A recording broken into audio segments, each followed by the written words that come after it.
Hello everyone. It is great to see you here again. As you all know that as Heroes of NFT, we are holding weekly Twitter spaces with our partners, and today we have SubQuery Network, and the team member is James. James is the CEO of the SubQuery Network, and we are going to talk about the project itself and the future of indexing. Thanks for being here, James. How are you? Yeah, very good. Thanks, and thanks for having me on this call this evening. I'm looking forward to speaking on a lot of things with you guys. Thank you so much. And actually, as always, my first question is that can you introduce yourself? Who do we have from the team? What is your role in the team? Yeah, sure. So my name is James Bailey. I am the COO of SubQuery. It's kind of a weird role, but basically it just means that I keep an eye on that everything's working fine and working well. That includes that what we are developing and building is on track. It also means that that we're sustainable, that we're planning everything ahead. It is a bit of an interesting role, but yeah, I do a lot of work with SubQuery, and maybe I can roll in and explain what SubQuery is. Um, Yes, actually, it will be my second question. You can go ahead with that. yeah, awesome. So SubQuery is, by the way, I'm from New Zealand, so if you struggle to understand my New Zealand accent, it's because I mumble, and I apologize for that in advance. But anyway, No, no SubQuery worries. is SubQuery is an indexer. Now, a lot of people know what an indexer is, but for those that don't know what an indexer is, an indexer or indexing is the process of taking on-chain data and organizing it. Now, why do we need an indexer? Blockchain data is blockchains are pretty amazing. Especially your own Avalanche subnet, you can make that really efficient and performant.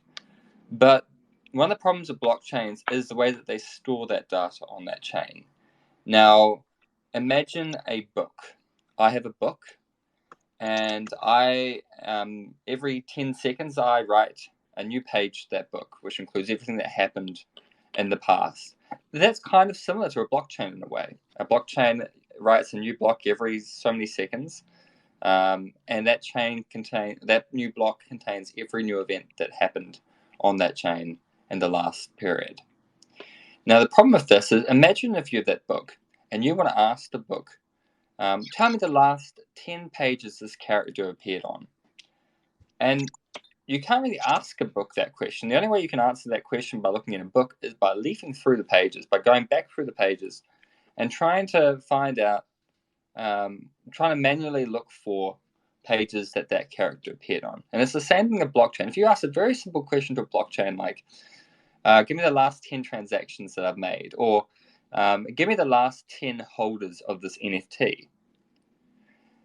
It's quite difficult because you literally have to scan back through the blockchain, block by block, and there are millions of blocks, and look for anything that involves the NFT or that address, and then show that in the UI. And that will take far too long. We can't scan blockchains fast, and you'll be sick of waiting to find out what's happening.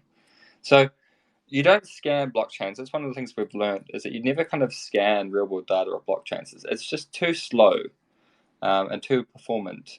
It doesn't make sense, especially because us we're all quite used to very fast, lightning fast UIs these days.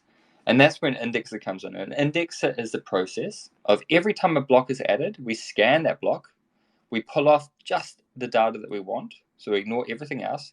We save it in a very performant database. And a database is like a spreadsheet where you can kind of sort and filter and order by and do a lot more other things.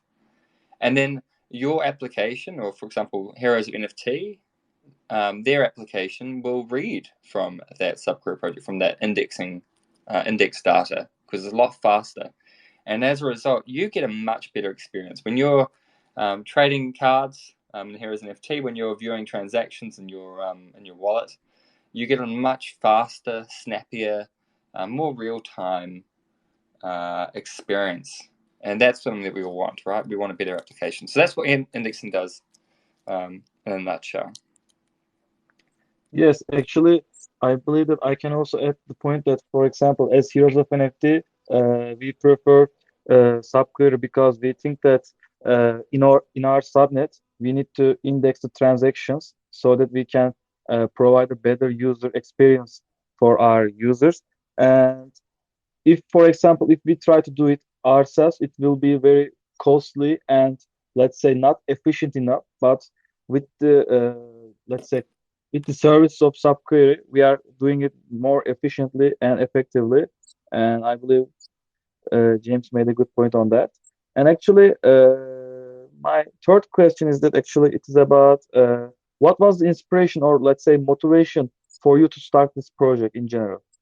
Yeah, that's a great question. I have to think back a couple of years, but essentially, we talked a lot. We previously had another business in Web3 that ran infrastructure for a lot of teams in another ecosystem, um, and we talk to our customers a lot. It's very important when you're building a product to talk to your customers as often as you can. That's product management 101.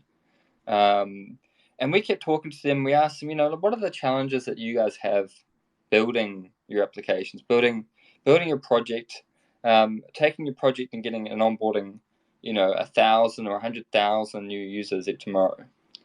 And one of the things that kept coming up that people kept complaining about was data availability, the fact that there was no suitable indexes.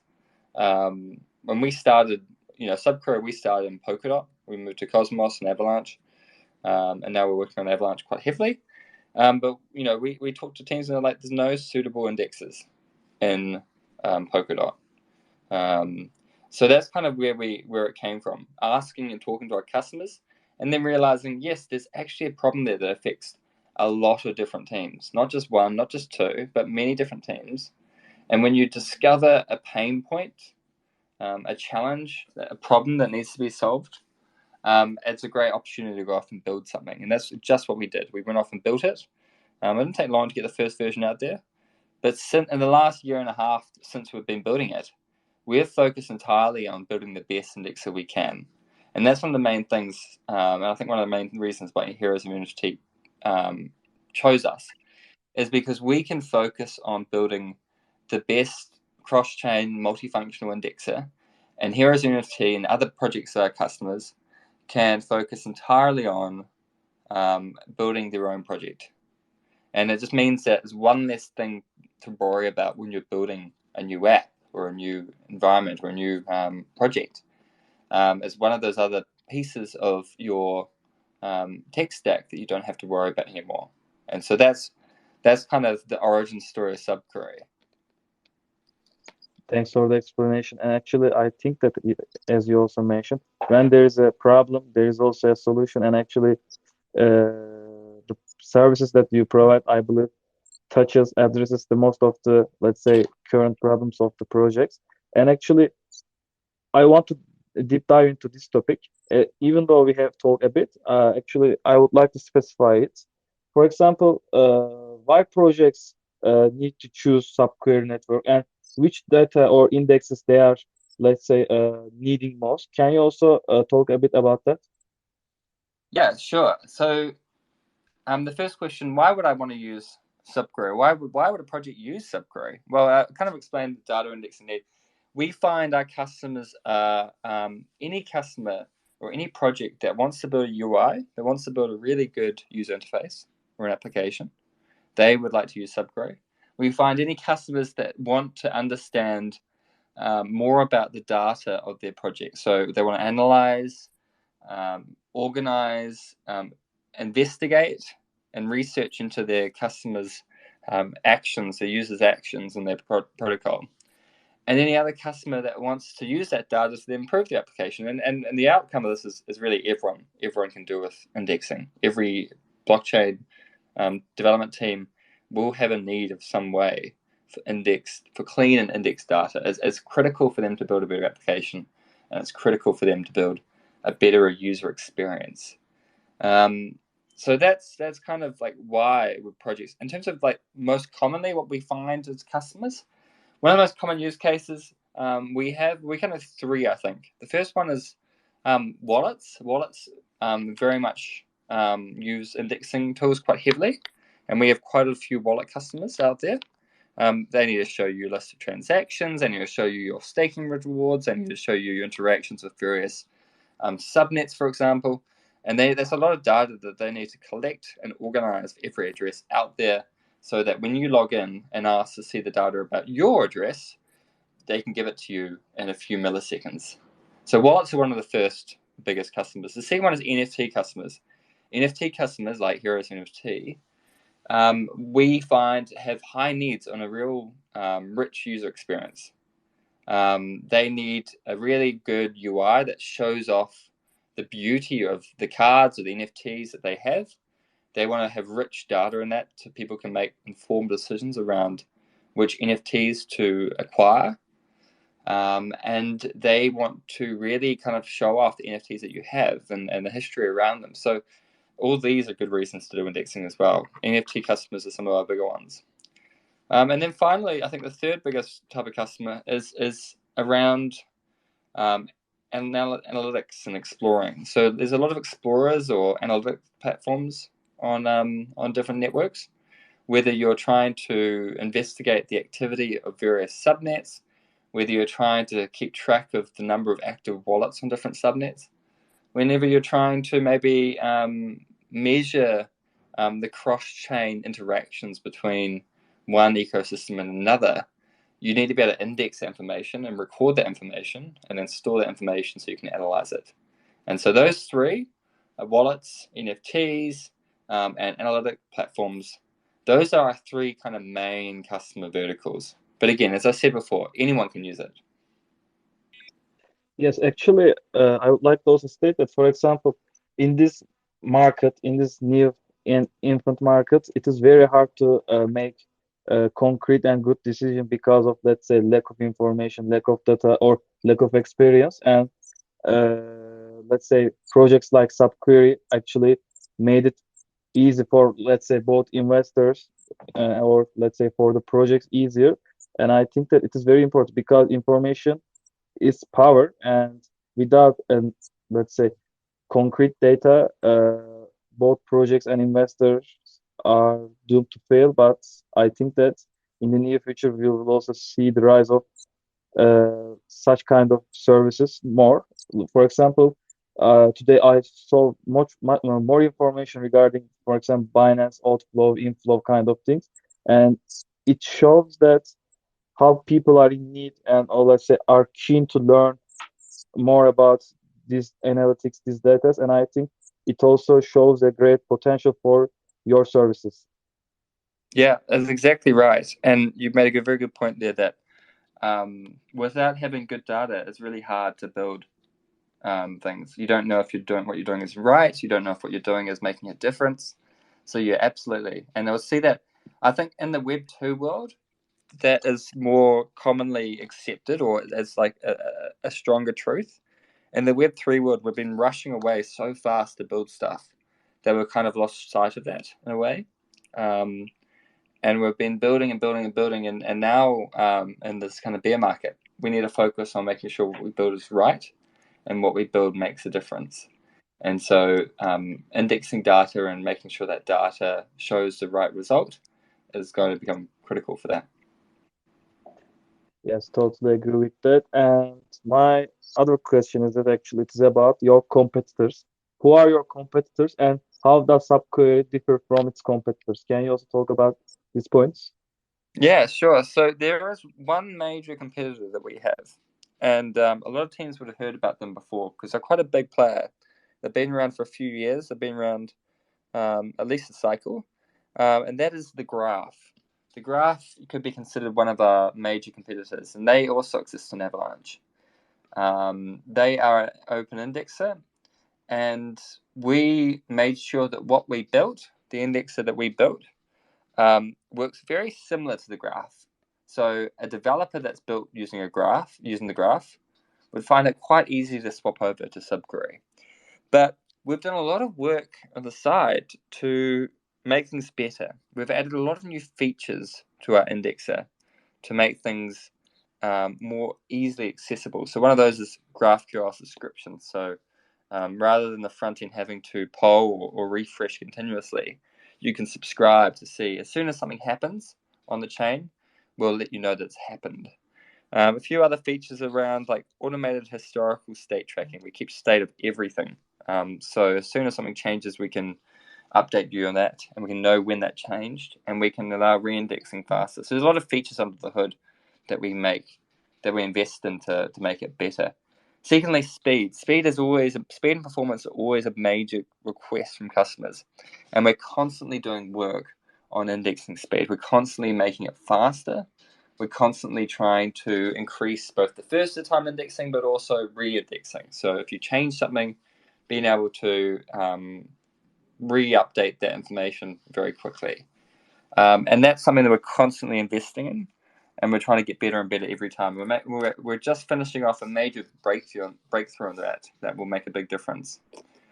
And then thirdly, we are trying to work on as many chains as possible. Now, we didn't start, so the graph started in Ethereum, and it's kind of moved to a lot of Ethereum chains, like including Avalanche, which, the CNET is pretty similar to Ethereum. We started on non-Ethereum chains. We started on Polkadot, and we also moved to Cosmos. And that history has meant that we have had a strong belief in supporting as many different chains as possible. Our goal in the next 6 months is to support as many chains, more so than the graph, in the next 6 months.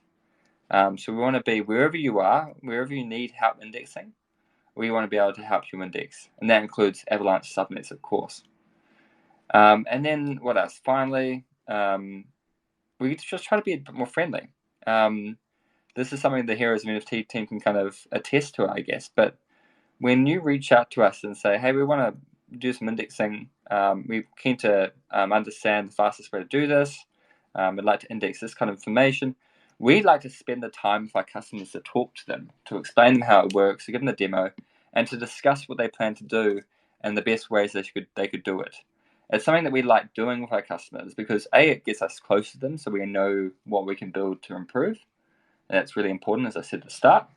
And B, it just means that our customers get the support they need to build with SubQuery because they build their SubQuery project. We just kind of build the tool.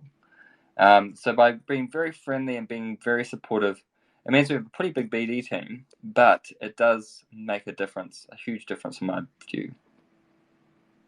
So I Actually, guess I if, believe that, sorry for interrupt. Please continue. no, go ahead. Okay.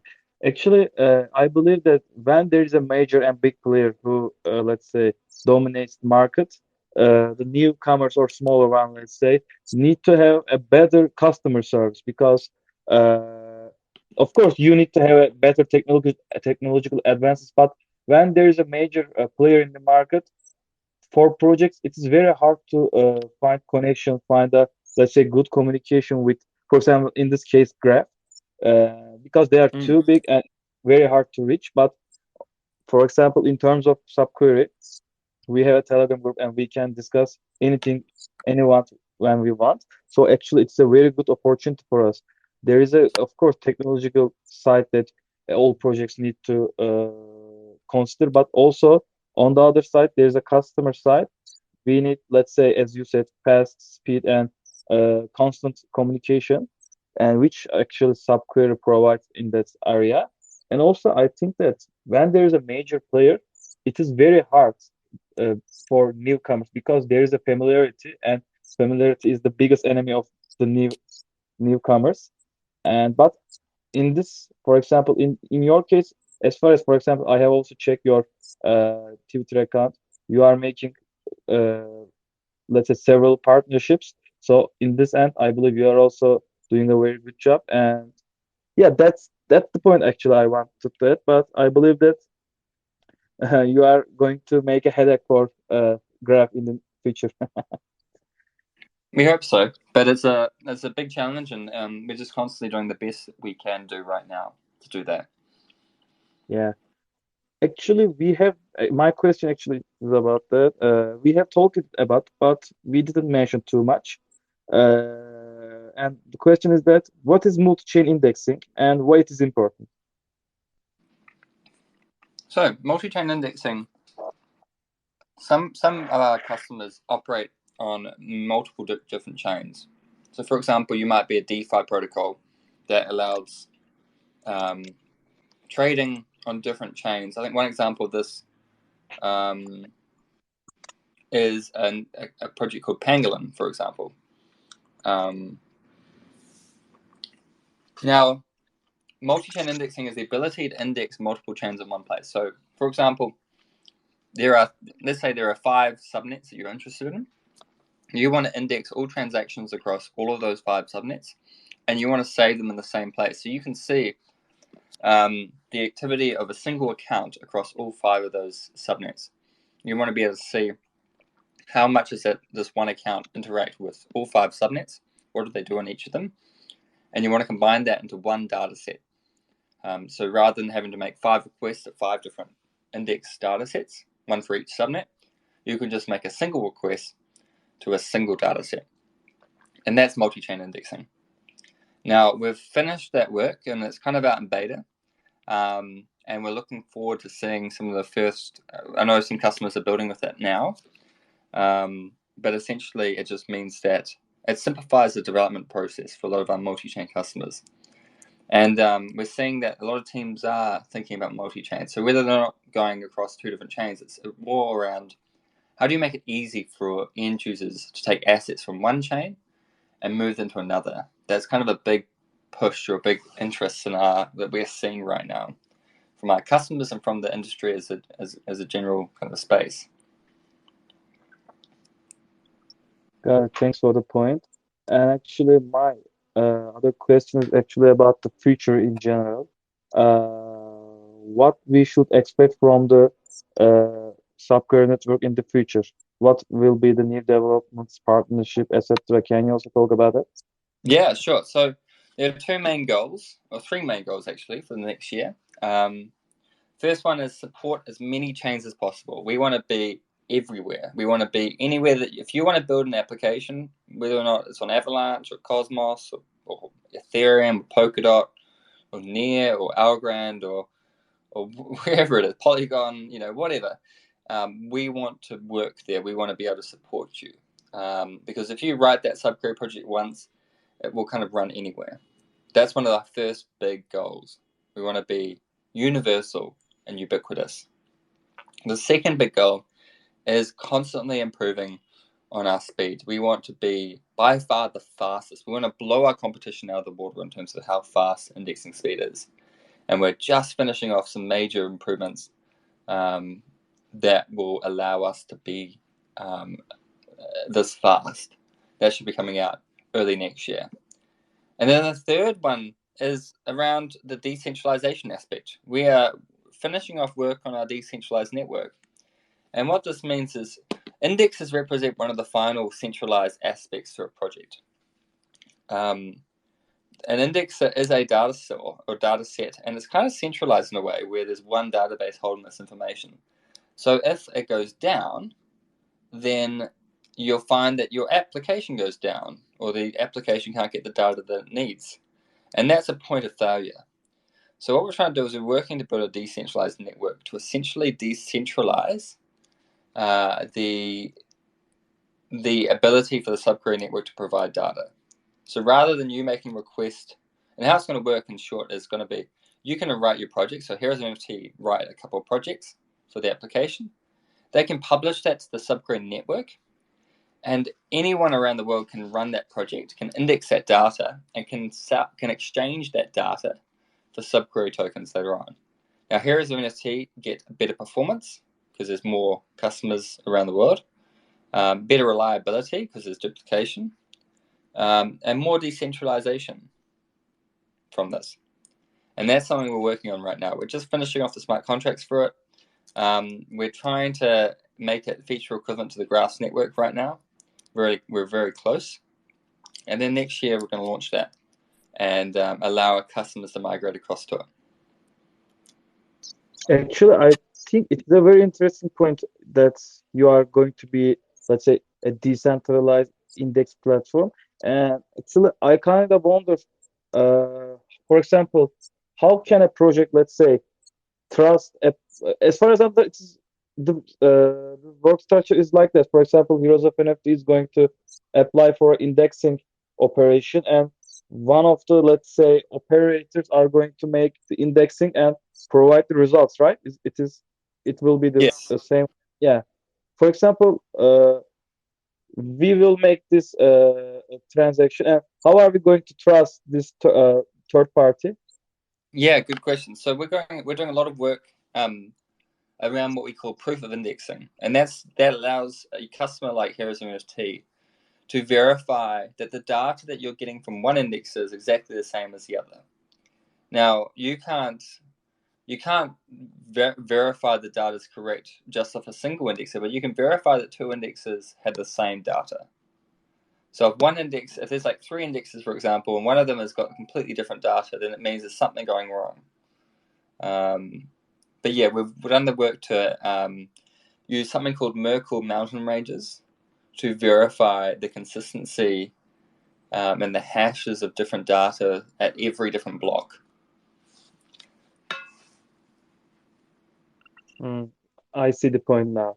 And you are going to need to have a, let's say, a token for that. But as far as I know, you don't have any token right now. It's true? Not right now, no. We're just waiting for I the see. right time. We don't have any need to launch a token yet. Yeah. Probably not a great time to launch a token right now. Yes. Um, but yeah, so we're just kind of head down building without the distraction of a token right now. Yes, actually, it is it's a tricky question for projects to launch token, and if they decide to launch token, the question is when. Because, for example, most of the projects, as far as I see, launch a token just because fundraising, and it creates some problems in the future. But I don't think that you will have such a problem because, as far as I see, it will be a main tool for decentralization. So thus, I guess for governance, and I think that it will be, let's say, it can be a huge boost for the act grow. How can I say? Activity in the platform. It will be a great boost for the activity in the platform. Exactly right. Yeah. Yes. Okay, then. Actually, currently, I don't have any question, but we can open the floor for any question. And also, I have a question coming to my DM. I will ask it, but if there's any questions right now, you can just raise your hand and ask. But let me ask the question that's coming to me. Uh, uh, can you talk about more about the team? How many team members do you have, and what are the roles? Can you also talk about that? Yeah, so we have quite a large team. In SubQuery, there's about, I'd say 20 team members, mostly developers, but there's quite a large BD side as well. So about 20 of us. Most of us are based in New Zealand, which is quite weird. We do actually have an office, which is very strange for a crypto Web3 company. But we like working together in the same space. We have a team in Singapore and also a few people in Lisbon as well. Um, Now, most of the team, as I said, are developers. We have three different teams within our team. One is on the SDK, the other one is on the network, and then the third is on managed service. And we just do a lot of work right now. At the moment, we're having a company-wide hackathon today. So we've got to build something using SubQuery later on. I'm looking forward to getting stuck in and write some code. I haven't written code for a long time, which is going to be fun, but also really embarrassing, I imagine. But yeah, that's our team in New Zealand, and it's a hard working team, and probably the right size. Yeah, I see the point. Actually, we are also coming from as a team Turkey. We mostly most of the team are coming from Turkey, and actually, it is a kind of a good thing because we do not need to, let's say, have several time zones so that we can arrange internal discussions easily. But on the other side, I think that more regions, more countries is better in the terms of it will provide more diversity in the team. It is also cool, but there is ups and downs for both sides. Yeah, And exactly right. yeah, actually, I Do am you guys currently all wait. work in the same space in Turkey? Actually, we are working remote, so we do not have any office, but we mostly live in the same city. So we have just have meetings with team members and discuss. For example, we are also most of us are from the same university. Our co-founders are from same university. Actually, they are friends from university, and because of that, we have also some meetings in our university and just to have fun. So it is kind of a, let's say, fun thing to have. It's always good to meet in person every so often, right, and see each other face to face, and you kind of miss that when you're working completely remotely. I'm sure everyone understands that. Yes, totally agree with that. But uh, actually, currently there is no further question, I guess. So I suppose we can finish the conversation here. But I would like to hear your last words if you have any. Yeah, no, thank you very much for having me on board. And I think, Heroes NFT have been one of our best customers on Avalanche for a long time. They're the first team, one of the first teams to build a subnet, and the first team to build a subquery project that indexes off a subnet. And there aren't many subnets active these days, right? Which kind of shows how far ahead Heroes of NFT are from the rest of the Avalanche ecosystem. It's a testament to your kind of leadership in this space in the Avalanche ecosystem and your relationship with Ava Labs. So we've been really keen and happy to work with Heroes of NFT quite closely. They've been an absolute pleasure to work with, and remind us why it's very important for us to work closely with our customers, to talk to them often, to have very close conversations on the Telegram chats. But yeah, thank you very much for inviting me to this Twitter Spaces. It was a pleasure to join you this morning or this evening, wherever you are, and I'm Eh, looking forward to doing a lot more work together in the future. Yeah, thanks for being here and thanks for the kind words. Actually, it's kind of evening here.